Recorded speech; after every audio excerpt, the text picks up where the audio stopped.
Today we're going to continue our decimal lesson, but today we are going to learn how to change decimals into fractions.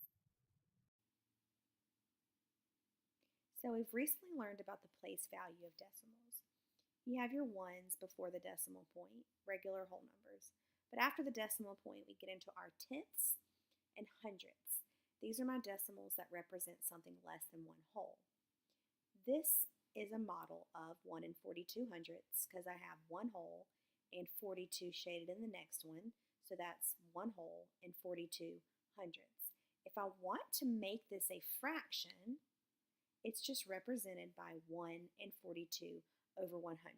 That's going to be our new focus for today, is converting a decimal into a fraction with tenths and hundredths. So this model represents 35 hundredths. There are 35 shaded out of 100. 35 is my part, 100 is my whole. Remember, in a fraction, your numerator always represents your part, and your denominator always represents your whole. 35 parts shaded out of 100. So 0 and 35 hundredths is equivalent to the fraction 35 over 100. So this model is broken down into tenths. I have 1, 2, 3, 4 shaded out of 10, so that's 4 tenths. As a decimal, we have 0.4, and as a fraction, we have 4 over 10. I have a 4 in the tenths place, so when I write my fraction, I am going to put 4 over 10 to represent 4 parts shaded out of 10.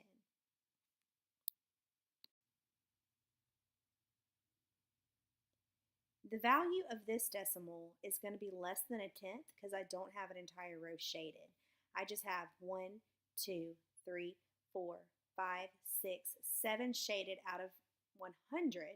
So this decimal is 7 hundredths, which is 7 over 100 because I have a 7 in the hundredths place.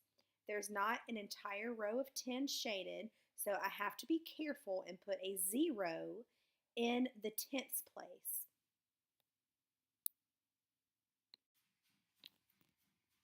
When we don't have a model to look at, we are going to rely on place value to help us convert each decimal to a fraction.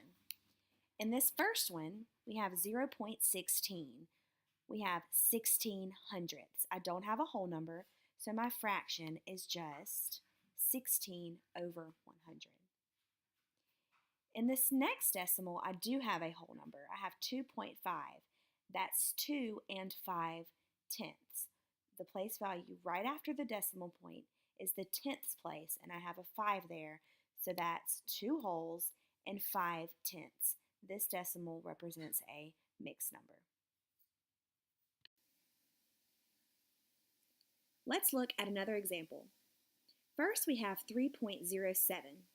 3 and 7 hundredths. I do not have a value in the tenths place. I only have 7 hundredths. So when I write my fraction, I'm going to write it as 3 and 7 hundredths. Since I have a whole number in my decimal, I have to be sure that I write my fraction as a mixed number.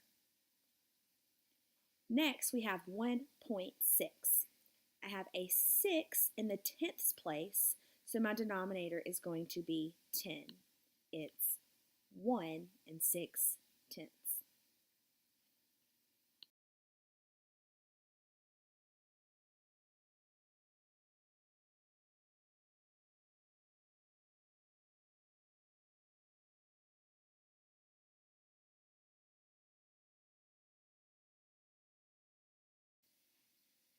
We're going to look at a couple of different multiple choice questions.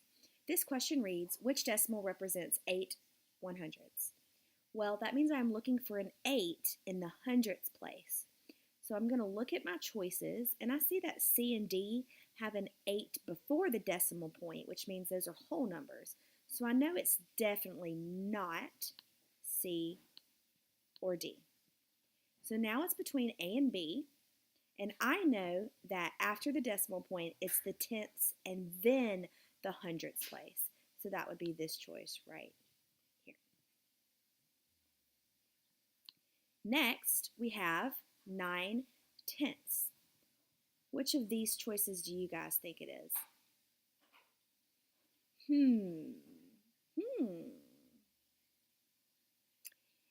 Well, once again, because those are whole numbers. This is not a whole number in my fraction. The answer is actually A, because remember, having 9/10 is the same thing as having 90 hundredths. Gina, no partners this time, okay? Yeah, gotta try to do these all by yourself.